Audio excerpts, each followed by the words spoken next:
see how this girl drives. She, like I said before, she's running fine. I didn't take it above 3,000 because I was worried.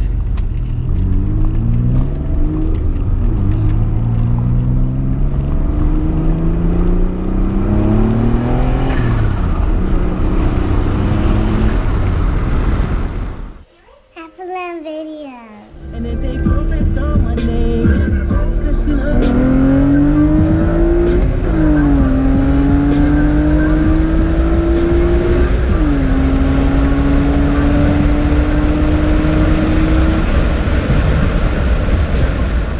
Alright, what is going on, guys? Welcome back to the channel, HalferLand Performance, HalferLand Videos.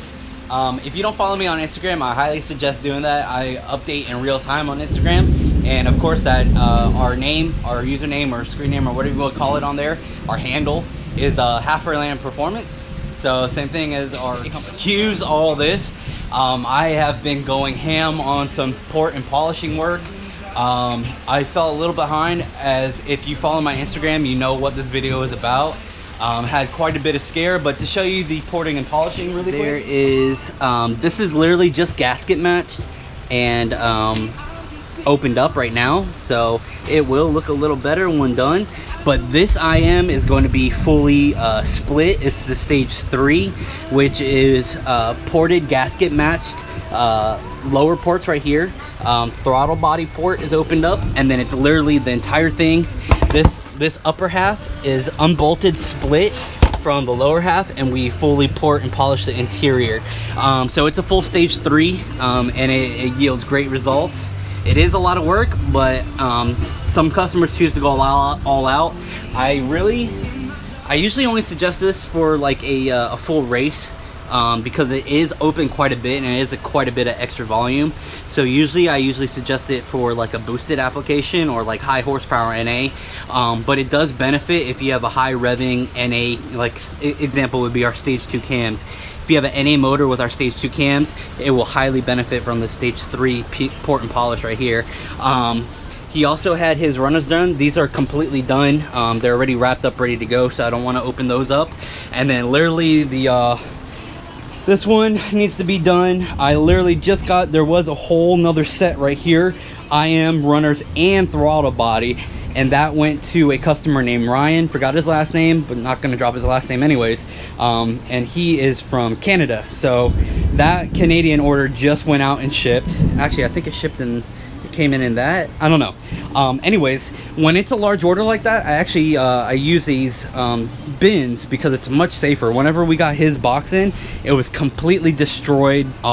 Literally all of these sensors were broken, and I'm like, dude, and I hate that because I always have to go back to the customer and let them know, hey man, shipping kind of fucked up your shipment or your order, your parts. And so I literally categorize, take pictures, and I send it over to let them know, you know, if you got to make a claim, whatever. But getting back to this, if it's a large order like IM, runners, and throttle bodies, I go ahead and I rebox them and I put them in these bins, and then these bins are much safer. You can package them easier, and the shipper or the carrier can actually grab these much easier than a box. Because I've done a lot of different things in my professional career, and one of them is logistics. So I know a lot of those carriers, route runners, what do you want to call it, the drivers, they get frustrated, as anybody and any human being does, and especially when the thing's heavy and it's hard to carry, they'll carry it however they want, and they'll just drop it. And unfortunately, that's sometimes some carriers or some drivers do that, but this really helps eliminate it. And again, I'm sorry for you guys are not following me on Instagram or our company, HalferLand Performance. I highly suggest it because you guys have never seen our port and polish work. So this is our, obviously it's our port and polish. This is a 3.5 magnesium intake manifold. This is our stage 3 where we fully open, port, polish, we gasket match all the ports, we open up all the ports, and as you can see here, we fully polish the interior. Here's the other half of it right here. So we fully port and polish the interior. And this, guys, I know a lot of people have been asking me about the Holley intake manifold. Yeah, it actually works great, but this is by far the best bang for buck that you can possibly get. This is a magnesium 3.5 intake manifold. I believe it came on all the 8th gen and up Accords, and also the TL non-SH all-wheel drives. You can go to a junkyard and you can have one of these, usually for $60 to $80, all right? Where a 3.7 IM with the top plate, brand new, you're gonna be looking at like $450, $500, depending on where you get it from. So $80, you can have this 3.5 IM. We come through. For about $350, $400, we will do our stage 3 port and polish. As you can see here, we open up, we gasket match, depending on what throttle body you use. So you'll have to tell us what throttle body you're running, so we can gasket match that opening to your throttle body. But then again, we go through the full stage 1, which is throttle body openings, and then stage 2 fully port and polish, and then stage 3 is actually splitting the magnesium IM. And guys, I have reports of like Holley intake manifolds on NA cars picking up about 10 to 12, which is actually better than the 3.7. The 3.7s I hear on average about 5 to 8. So that's a shitload of money for a 3.7 IM and a 3.7 throttle body ZDX to only be picking up like 5 to 10 wheel horsepower. So the Holley is picking up more, but then our 3.5, again, guys, I have reports of guys picking up 12 to 15. I even heard 18. I don't know if I believe that, but he said he picked up 18 wheel horsepower from this, and then our Venturi throttle body. So he had a 3.5 on a J32, I believe Z1. I think it was an 8th gen that he had. So we did our full stage 3, and then we did the Venturi stage 3 port and polish on the throttle body, and he said he picked up 18 wheel horsepower from our throttle body and our intake manifold, and that is incredible, guys. That is incredible. So I mean, you consider guys are paying damn near $800 for the ZDX throttle body and the 3.7 IM and only picking up 5 to 10. So you can see why I say this is by far the best bang for buck. It is going to be flowing literally as much as your engine will want, and it's also great for NA, boost, or nitrous vehicles, all of them. So just something to consider, guys. Follow you can see our online store in the video description below, and or you can go to our website, which is HondaJSeriesEngine.com, and we have the shop button or the shop tab, and then you can go through all the different. We do have our performance Q&A is up, our performance forum, so you can literally go in there, you can ask any question. It's like any performance forum. You can go in, ask a question, and other people can reply to you. So go ahead, join that, make an account, and you guys can start asking away there. So if you don't follow my Instagram, you're not aware what happened. Just to get started and let you guys know, I love these RPF ones, by the way. One hand comes off. There is the ring. I had a slight issue with my oil cooler. So what I think happened is there's this terrible speed bump going through a plaza, basically on the way home from picking my kid up. I had to run through there, and the speed bump, it's not a normal gradual speed bump like that. This has like rubber on each side, and that rubber is like completely vertical, and it's like 5-inch vertical rubber, and then it has like a piece of like plastic or metal in the center. So it's like rubber, squared off rubber with a vertical, like, I don't even know what to call it, in the middle, and then another block of 5 feet of squared off 5-inch rubber there. So you can imagine driving over this speed bump sucks, dude. Even in like an SUV, it's the worst fucking speed bump. But with all speed bumps like that, I always come at them at a slight angle. Unfortunately, this time I came in a little too hot, hit the bump, and then as I'm like, oh shit, I'm going too fast, I hit the brake and it slides off, and the car basically just falls off, because you got to think it's like a 5-inch chunk of rubber, and then it's like another 5-inch vertical. Like, it's terrible. It's a stupid design. But anyways, the car kind of slides off, and then it comes down, and as the suspension compressed, I heard like a thud and like basically a scrape, and I didn't know what it was. And you can see here, so the lines ran from over here, and one line did run under here, but that wasn't even the issue. I've had some people say, oh, why are you running the line so low? Yeah, they run low, but if you look here, the frame, the lines aren't any lower than the frame. That's the frame, that's the lower control arm. The line ran basically like this, right under there, under here, and where the line broke and got damaged wasn't even like right here. It was all the way up here above the lower control arm, and you can see that that's the oil pan back there. The oil pan sits like here, so that line, it does appear like it's low here, but in the scheme of things, it's higher than the oil pan, it's higher than my mid pipe, higher than the frame or the front subframe, and then it's only barely below the lower control arm. But even the part that broke was not this line that hangs right here, which is secured, by the way. I secure it here. You can see it was secured here. It was over here, it was way up here. So literally that vertical part, that's what I was talking about before. You got the two chunks of rubber on each side. That vertical part seems like it came up perfectly and just boom, hit right there. Long story short, guys, I saw my oil pressure drop to 0 psi. Started thinking like, what the hell, maybe the sensor is unplugged. And then as I was thinking that, I felt the car start basically missing, and I was like, shit, that's not good. So I put it in neutral and I coasted as far as I could, and then the car shut off, and then I clutch dropped it, started it up, ran for another like 5 seconds, and then it stalled again. And then I'm like, all right, there's something going on here, I don't want to run it anymore. Coasted as far as I could. Luckily I got into a gated auto repair store, and they were kind enough to let me leave the car there. I went back the next day and I bypassed, as you can see here, I took the adapter off, I bypassed it, and I went straight over to an oil filter, and that did cut off my turbo oil feed.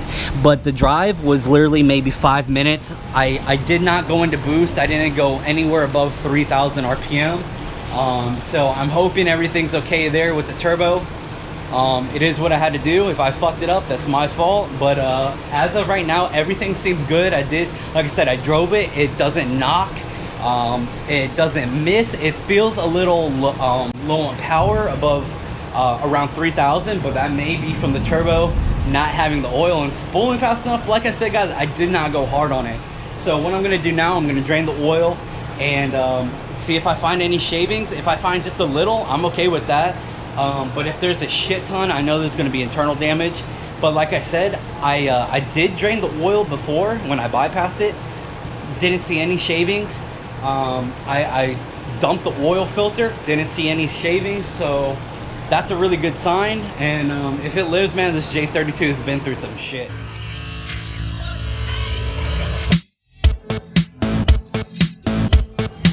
Forgot to mention, guys, we also have a hurricane on the way. So it looks like it's starting to come in, or at least clouds are. And this is the moment of truth, guys. All right, well, I don't know if you can, how well you can see this on the camera, but there's definitely some material. It does not look like copper. Usually copper would be after you wear off that first outer surface, or that like hardening surface on the bearing. Underneath that surface, that initial surface, or the top layer of that bearing, is going to be with a copper. That's why they always say look for like gold flakes in your oil, because that will indicate that you're down to that portion of the bearing and they're being worn in or worn out. And then you know that, hey, it's time to, you need some fucking bearing. Well, what I'm seeing here, guys, is more of an aluminum look.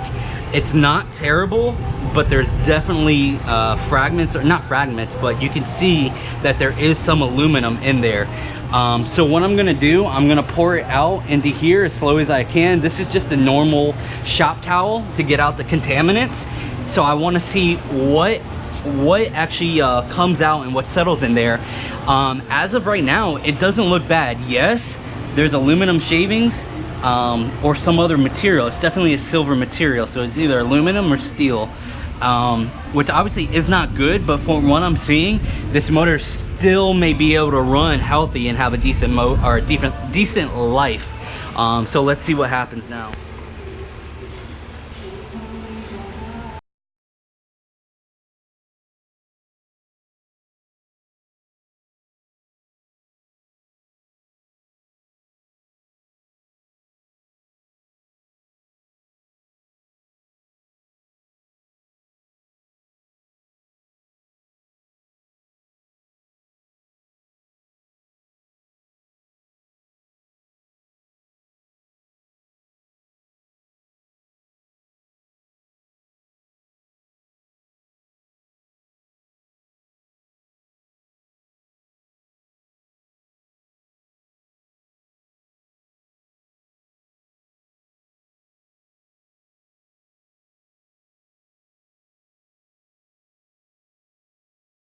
So this is actually going to take a while, but it is the most thorough. It's going to catch everything. If there's any material in there it can catch, it will catch it this way. And if you look in here, it is draining through just very slowly. So but what I was going to say, guys, is that this material may also be maybe up in the valve train, and maybe cams. A little bit of the cam got worn off. It could be the rocker assembly. Whatever needs oil, basically any metal within the motor needs oil to run and have a good life. But let's look at this once again, guys, and I don't know if you can see that. You see what I'm doing there? That is all surface material right there. If you look, it's not a good thing, but being the motor is running fine, it drives fine, it feels healthy. And like I said, I didn't go above 3,000 because I was worried about it. Moment of truth here for the oil filter. I'm going to dump the oil out onto a clean rag here and see if we can see any shavings or anything like that. Oop. Oh shit. All right. Well, that's the majority of it right there is out. So out. And I don't know how well you guys can see this, but guys, I don't see any shavings. Wow. I don't know how well you guys can see that, but there are no shaving. It's just that slight like surface material, as if it started wearing like metal on metal into the bearing. You know what it looks like exactly? It looks like the color of the like I said before, the outer layer. So most bearing suppliers, manufacturers, put this outer hardening layer, such as clavette. So what I put in here is a clavette bearing. So as you see here, clavette NA. So tell me, guys, what does that material, or what does that color look like? Does it not look like that outer surface right there started just slightly wearing away? And that's what we're seeing there, because I'm not seeing any flakes whatsoever. I'm not seeing any shavings, nothing. It just looks like this outer layer started getting worn out a little bit. There, out of the entire oil that I just came out, all I see is flake there, flake there, flake, flake, flake, flake. Maybe like 5 to 8 flakes, and they're little flakes, they're tiny flakes. And once again, guys, that would be the outer layer, or the hardening layer of the bearing, just starting to come off. Or I mean, it could be a number of things. It could be shavings from, you know, say the piston wall getting too hot, started scraping that. It could be cam, highly doubt that. Highly doubt it's any of the rocker. Most likely it's going to be bearing material, or it's going to be cylinder wall being scraped by the dry piston ring, scraping that off a little bit. But I even don't think it's that, or if it was, it's not enough damage, because the car's not smoking at all, it's not knocking at all, it drives fine. Like I said, I went up to about 3,000 and I felt like there might be a little hesitation. But again, that could have been me just freaking out, you know what I mean? I think we're good to go, guys. Is the motor 100% like it was before? No, it's probably like 85% at the moment. And I think we're good to go, guys. I think I'm okay to drive it. I'm going to go ahead and I'm going to finish filling the car back up with clean oil. I'm going to fix the line that got broke. Where is it? It's somewhere over there. But then I'm also, just in case, because the guys did mention this, I'm going to look to see if I can mount the one of the lines just a little higher. But guys, like I showed in the video installing this, there's really no other way to do it. You can't run it that way. The oil pan meets up with the lower subframe, and the only place to really run it is the way I had it. And there's no way to run 290s off there, because it simply won't fit. So you have to run 190, and you have to have one straight fitting. That's it. That's the only way you can run it. And like I said, the line did not break at the point right here where people were saying, oh, why is your line so low? it broke above the control arm, above the oil pan. It broke, it got hit up here and got damaged all the way up there. So it's you know, I don't know, man. Do I take my chances again? Because that's really the only way I can run it. I need an oil cooler. So honestly, I think I'm gonna run it the same routing I had it before. All right, so once again, we hit a roadblock with this fucking oil cooler. This thing has been a nightmare so far, you guys. It's hard to see, but I don't know if you can see it, but this is actually bent. So I don't know what the situation or the events, the timeline and events that led up to this, but this fitting is definitely fucking bent and fucked up because it will not thread in there properly. And look at it, it got marred the fuck up. It will not fit. And then secondly, I had to cut a good amount of this off, so it's actually too short now. So I actually don't have enough line to run from there, the location it was at, back to where it was.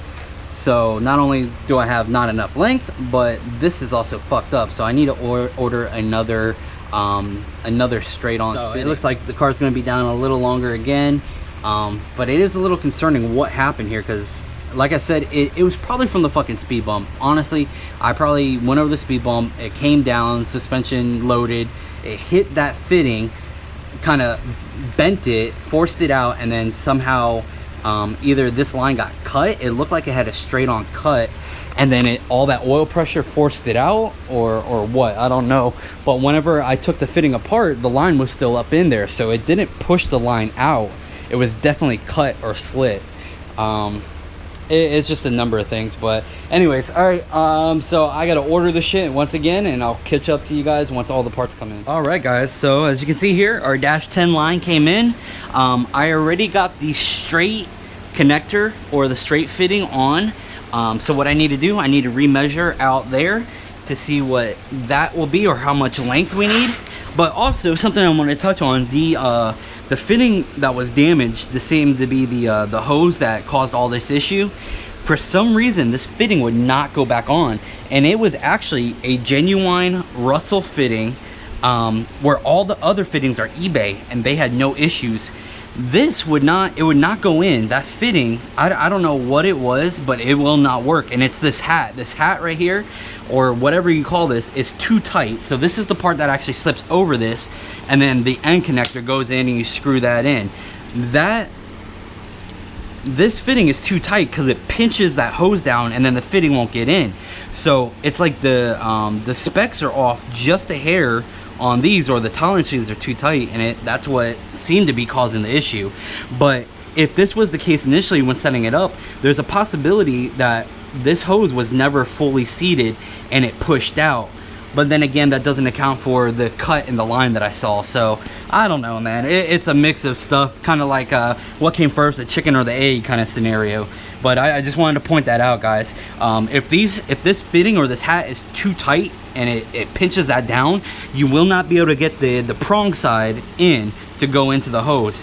And if you do that and you think you got it threaded, basically all you're doing is threading it and you're pushing that hose backwards. So the tape that you tape it off with, guys, like you see here, you tape it and then you cut it. As I reviewed in the oil cooler video, you always want to tape it to keep these frays down. So what you want to do when you put this hat on, if you have a little bit of tape exposed, make sure that tape, what's visible, does not grow. Because if it grows, that means that hose is being pushed back when you're putting the fitting on. All right, just a little tip there for you guys. Something to troubleshoot if you ever come across it.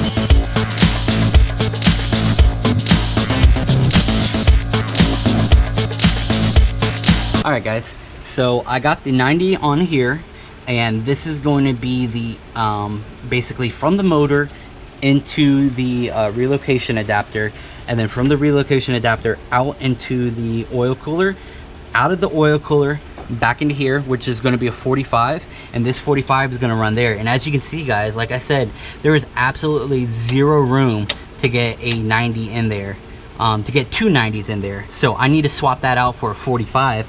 And now looking at it, I think a 45 might even be tight, because it's going to come down and then it's going to angle like that, and it's going to angle right in. So yeah, fuck, guys, I need to do a straight again. There's no way around it. I need to change this out for a straight, because even a 45 is not going to angle properly, because you got to think it's going to be up there, but it's going to angle right about here. If you can see that, hopefully you can. It's going to angle right into this fitting, so I need a straight on fitting. There's no other way to go about it, guys. It's just how this car is, how it's set up. And I'll show you the engine bay, but there is absolutely nowhere else I can put this fucking oil cooler unless I run it all the way to the like trunk. There's just no other space or other place to run it. So anyways, all right, so this 90 right here, I'm going to run it up there like that, and tuck it like that. That should be good. And I'm gonna have it up into here, so it needs to be, so that is just sitting there. And what I did, guys, I'm actually going to do two self-tapping screws. It's not going to look the best, but again, guys, there's really no good spot to put it, because if I mount it to this bracket with the filter, it's too close to the tire and it hits the tire, the oil filter. So the only place really good to put it is back here in the fender well. And honestly, I could probably mount it a little better without self-tapping screws. Like if I wanted to, I could just drill out and put two bolts through it. But honestly, I don't care. They're such a small screw, you really don't see them unless somebody is like really looking over your car. But all right, so that's that there. And then, and remember, guys, with the fittings, you gain about an inch. So right there, that's the fitting there. Let's see here, where is the fitting? Oh, there it is on the top side. Huh. All right, so I need to come up like that. So about right here should be plenty. That should be plenty of hose right there. Up there like that. Yep, that's gonna be plenty right there. So I need to mark this off somehow, without, this is what I'm talking about, guys. This when you need fucking 4 sets of hands. This is why it's good to have a shop and some extra help, but that's not me, guys. That is not me. And if you've never seen this, this is the J30 for the race car. I got dash, fuse panel, I got everything ready, man.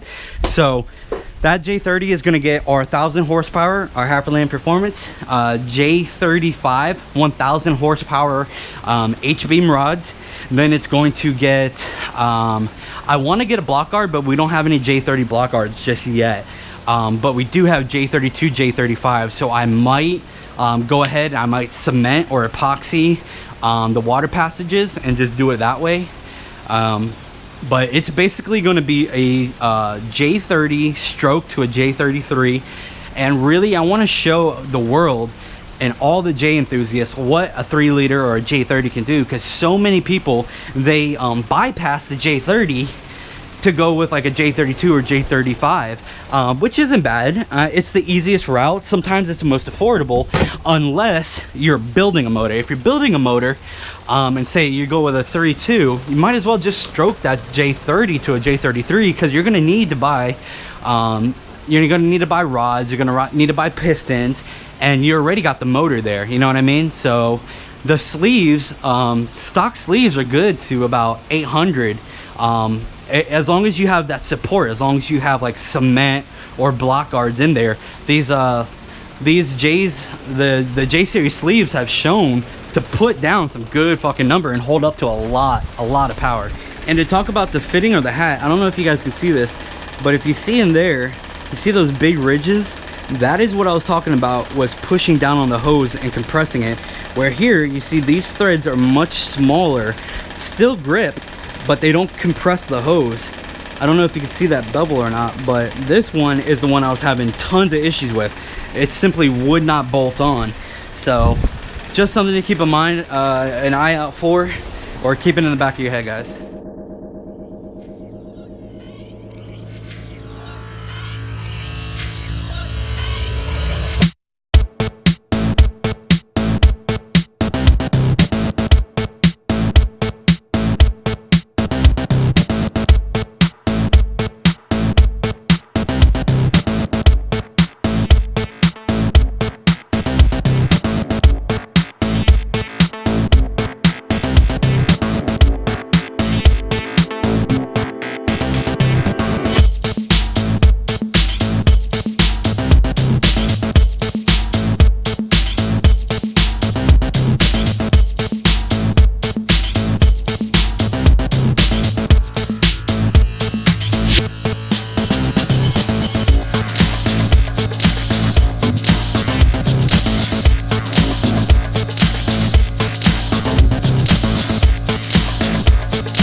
But I think that's a much cleaner option than two fucking screws sticking out of the bumper.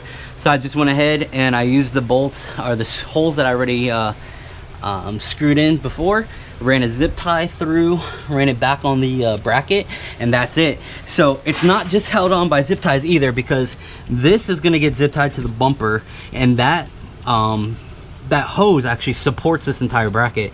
I didn't even have to hold this up. I just sat it like that, and the whole entire thing just sat there like that. So it is supported here, and then it's going to be supported again by this hose, which is going to run into that little I don't know, indentation right there, and then it's going to run back up into here, and it's going to be zip tied again over here to the subframe, so it's not going to sit too low. That should be it. And then I think the next thing I got to do right here is do a straight fitting. Yep, do the straight to there, and then I think we're gonna go for a test drive. That should be it after that, guys. All right, guys, we are all in there. Everything's hooked up. I got everything tied in here to keep it as high up as I can. Got that. Just need to spray that off, clean it off, and put the oil filter in, and then obviously put some oil in, and we can go for a test drive and see what this thing's doing. Like I said, guys, it drained of all oil. It was completely dry. I checked everything, and I already showed you guys what the oil filter, or what the oil looked like. Everything looked pretty good. There were some shavings that could have been from the dry cylinders going up and down the piston ring, actually scraping some metal off the cylinder wall. So I could lose compression there, a little bit of compression. It could be the top layer of the bearing, because like I said before, there's usually a bi and a tri metal bearing, which is basically bi being 2, tri being 3. So there's 2 or 3 types of metals. The top is usually a hardening metal.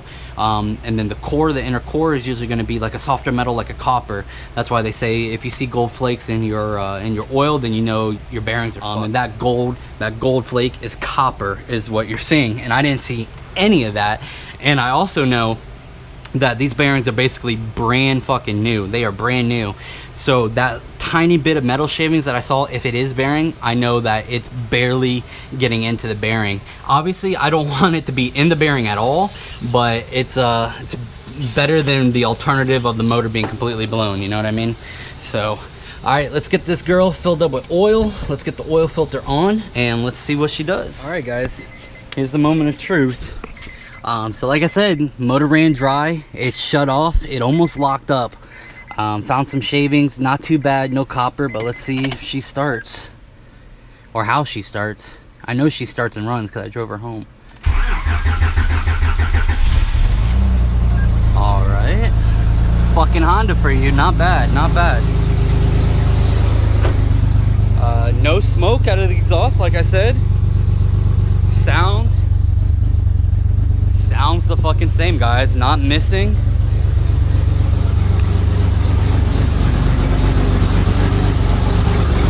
A little bit of smoke. I got oil on the heat wrap, but guys, I think she's good. Next thing up, yeah, you see a little bit of smoke from the heat wrap, but that's about it. That happens every time I drain the oil, because the turbo pipe off the rear head is really close to the drain plug, so it always gets oil on there. But All right, guys. Next thing up, let's go for a test drive. All right, guys. Let's see how this girl drives. She, like I said before, she's running fine. I didn't take it above 3,000 because I was worried. Obviously, because the motor had no oil. It was starved. It didn't want to idle at first, but then it did. As you can see, so far so good. Driving fine, driving normal. I forgot to tell you guys also, if you recall, I changed the wastegate spring and the car did not want to boost above 8, 9 pounds. So when I did streetcar takeover, it boosted about 9.5 pounds. But the weather was 50 degrees then. Now that it's almost 100 degrees out every day, the car does not want to boost over, oh shit. The car does not want to boost over 8.5 pounds. So I went ahead and I doubled up the spring to see what it would do. Hopefully it boosts more, but we'll see. I don't know if you guys can hear that.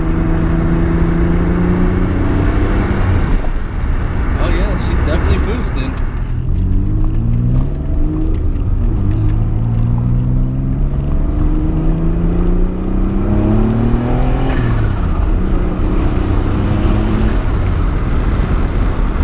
Oh yeah.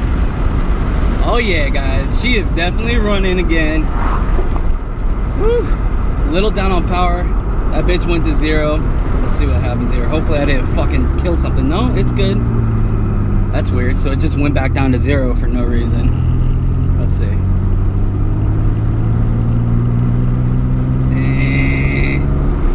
I don't know, man. She feels a little fucking off. She definitely feels off. Well, guys, she's definitely drivable. As you can see, she's idling fine. She's doing good, but I don't like that. For some reason, when I sit at a light and it idles, oil pressure goes down to 0, when usually it obviously doesn't. That's not right. So I don't know what's going on there, but you do see oil pressure going back up. But while I'm in throttle, I'm used to seeing around 35, 40 at just moderate throttle. But when I get into it, I'm used to seeing around in the high 50, 60 range. And I'm not seeing that at all right now. So that's 30 right there. So that's about normal. But the weird thing is that idle, it doesn't, I don't know. Maybe it's the way I have the oil pressure set up. I don't know, guys. Maybe I'm paranoid because she's definitely driving. She doesn't sound bad at all either.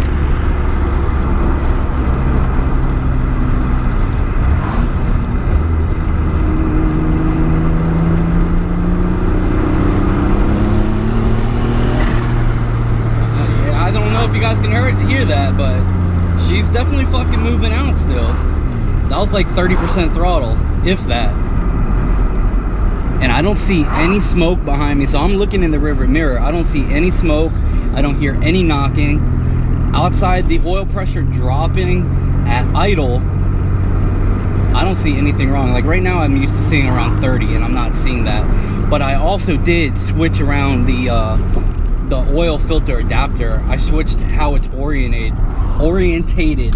So I don't know if that could be what's causing it, because when I had my oil filter sandwich, it did the same thing. It read just like it's reading now. At idle, it wouldn't read anything, but the way I had it set up last time, it would read perfect at idle and read perfect under partial throttle. But right now, it's reading like it did on the oil filter sandwich.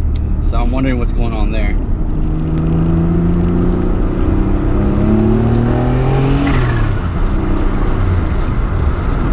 Alright guys, she definitely has power and she is definitely driving good, idling good. She just feels a little down on power. I don't know what it is. I did just re-upload the tune, so maybe the knock control is a little high. So I'll have to go in there and see if that's it, if it's pulling power. Because if you're familiar with how HONDATA works, whenever you just recently upload a tune, there's something called knock control. Basically, it reads the parameters, and until a certain amount of time, it wants to see 0 knock. And once it sees that for that specific amount of time, it will give it all the timing. So it's just a fail-safe basically against knock, and it usually occurs whenever just after you upload a tune or after you reset the ECU.